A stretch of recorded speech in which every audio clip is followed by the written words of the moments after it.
Today, I'm going to tell you the story of how I made over $1,000 while I was in college just buying and selling used video games every so often. I'm going to walk you through the steps of how exactly I found these video games, how I found my buyers and sellers, and how much I made. But first things first, if you enjoy content like this and want to find out more about side cash that you can make in college and in the rest of your life, feel free to drop a like and comment down below on other methods that maybe you've come up with yourself.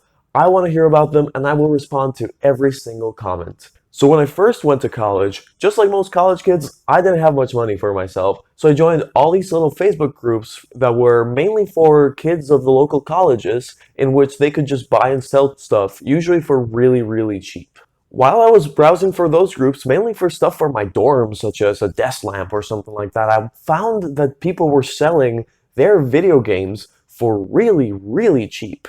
And back then, I was only really interested in playing them. I wasn't really actively seeking to buy and resell something. And I would get a couple of really good deals. I got this Nintendo 2DS for 20 bucks, which was amazing. This thing is really bulky. It barely fits in my pockets. So once I got my $20 2DS, I obviously wanted games for it. So I started looking at DS games and 3DS games that I could find for really cheap. And I don't find a ton of good deals on those games, actually. I would more often than not find a person who owned 15 DS games and they wanted to get rid of all of them. So maybe they were selling their DS cartridges at $10 per cartridge, but if you bought them all, it would be something like $4 per cartridge. So that's what I started doing. I started getting a lot of these puppies and I was enjoying playing them. But then after I was done with them, I basically had the same thought of, hey, I'm gonna just sell them on this Facebook group. And I was getting those 3DS games for so ridiculously cheap. And I was thinking there's no way they're this cheap out in the market, right? And I was right! As a matter of fact, when I went on eBay and looked up these same games, I could find them for 3-4 times the price that I paid for them. And that's actually one of the first principles I want to share with someone who's seeking to buy and sell stuff, is simply look for good bulk deals. Buying in bulk is always cheaper. And that also goes for something like your groceries or your hygiene products, but it also goes for anything you're buying and reselling. You're just going to get it a lot cheaper. And actually, if there's no wholesale deal offered, just make a lower bid. Which leads me to my second principle. Make low bids. If it's something informal like a Facebook group, or you know the vendor is actually willing to negotiate, just make a bid that's pretty low while still acceptable to the vendor. And often you're going to have to stick to your guts. Sometimes it means you won't get the product because someone will make a higher bid. But sometimes you just have to make a low bid, just stick there, and maybe in 2 or 3 days from now, the seller will actually contact you and say, hey, all right, I'll accept your bid. So often I would find people selling, for example, a Pokemon game for $20 and they wouldn't get a bid. So I would just bid 10 and wait a couple of days. And maybe 1 week later, a lot of these people would contact me just saying like, hey, I can give you this Pokemon game for $10. And this becomes even more powerful when you combine negotiating with buying in bulk. If someone wants $5 a piece for their whole collection of maybe 10 games, offer them for $3 a piece. If they accept, you're going to get a really sweet deal out of there. Some of these deals were so sweet that I ended up just keeping a couple games for myself because I was making so much margin just reselling the other games that those games were practically free for me. Plus, buying video games in bulk is actually really cool because you can dig up a lot of hidden gems or actually dig up some games that are worth a lot more on paper. Actually, when I bought one of these big bulk deals, I bought, I think, 10 cartridges from someone who wanted to just get rid of all the games in their collection.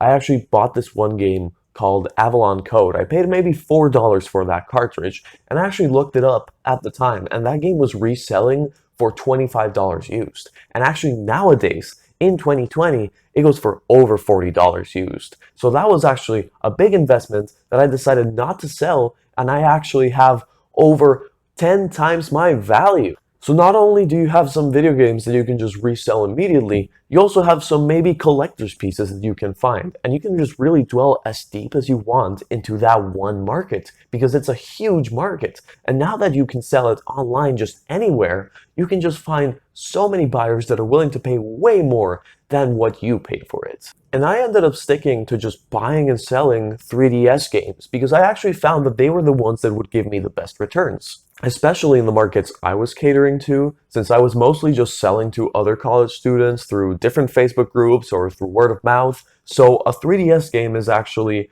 much more affordable since you would rather let go of $20 for a DS game that you know you'll enjoy than $60 for a AAA title. And I played a little bit on that nostalgia effect that people had. So the best games that gave me the most margins were Pokemon games that I could buy in bulk and then resell for 3 times their value. Same with Legend of Zelda games or Mario games. And some of that is because they do have the broader demographic appeal and they have sort of that name behind them. And I also really like the DS and the 3DS, and soon enough, maybe the Switch once the value of the games drops, because it does have that wider demographic appeal. A lot of people from every single background and every single demographic own a DS or 3DS, and I'm sure it's the same case for a Switch. Plus, the good thing about 3DS games is that I could just bring my own to the vendor when I was just buying it from them in person and just pop it into my own 2DS and just check that it works. You can't really do that with a console game unless you go, I guess, to the person's house or the person goes to your house,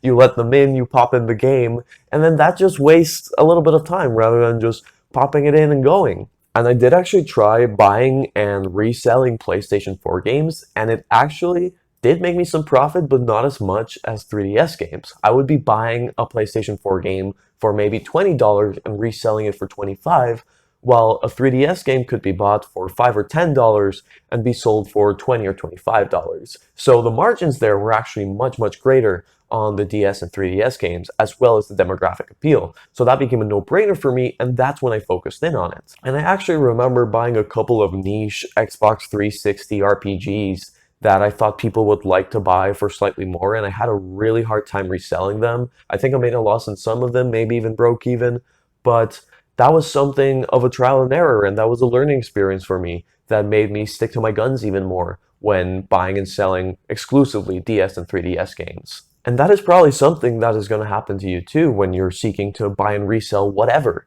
since you have to figure out which products are the ones that give the biggest margins, and my recommendation is to just stick with those. This is probably something you're going to encounter when you're buying and reselling stuff. You're going to have a couple of missteps, you're going to break even sometimes or lose a little bit of money, but that's how you're going to find out which products are actually worth your time pursuing. And here's another great tip to get some great prices when you're buying the products that you're going to resell. Find motivated sellers. The cheapest video games I got were from those students who were actually moving out and wanted to clear everything in their house. And I imagine if you're buying other things wholesale, you can probably find someone who just wants to get rid of their stock quickly. So they're actually willing to go way below their target price because they just want to get rid of things quickly. If you're buying a house, I'm sure you're going to get a cheaper price from someone who just went through a divorce maybe and just wants to sell the house and get out of it as quickly as possible than from someone who's actually in it for the long run. The thing that I particularly liked about this whole buying and reselling through mostly Facebook was that it actually took very little time. I would just quickly log in and check one of those groups maybe once every other day and see if there were any good deals. I would put usually just a very low bid on them, and then I would just get notified if the seller accepted my bid. Same thing for selling my products. I would just put them up on the Facebook Marketplace and then just wait for someone to message me. And since many of my buyers were actually students from the same college that I was going to, they could actually just come to me or I could meet them on my way to class to finalize the transaction. So I was spending very little time actually getting to the people who I was selling to, which means I was spending even less time overall just doing this whole process of buying and reselling video games. And while I usually stuck to Facebook, I know this model is probably very scalable. I didn't even try my luck at eBay or Amazon, and I'm sure if someone else did, they would find a whole different side of success there in this same exact buying and reselling model. The best part about actually buying and selling video games is that used video games kind of retain their value, at least in the short term, whether or not you've played them. So often, I would just buy them, play them myself, and then resell them after I beat them. And then I get the best of both worlds because I actually get to enjoy my used goodies and they don't depreciate like something like a car, for example. The thing that I really like about this particular side hustle is that it's kind of timeless. I mean, the products may change, but people are always going to seek out used goods that they can get for less than just buying something completely new. So if you get really good at this and find a way to make this model even more scalable, you can potentially make millions of dollars out of this. So that's the story of how I made $1,000 buying and reselling used video games in college. If you want to see more content like this, remember to subscribe. If there are any questions you have or any other tips you want to share, feel free to comment them down below. I read every comment and reply to every comment. Now, if you excuse me, I'm gonna go play some Monster Hunter. So I'll see you guys in the next one.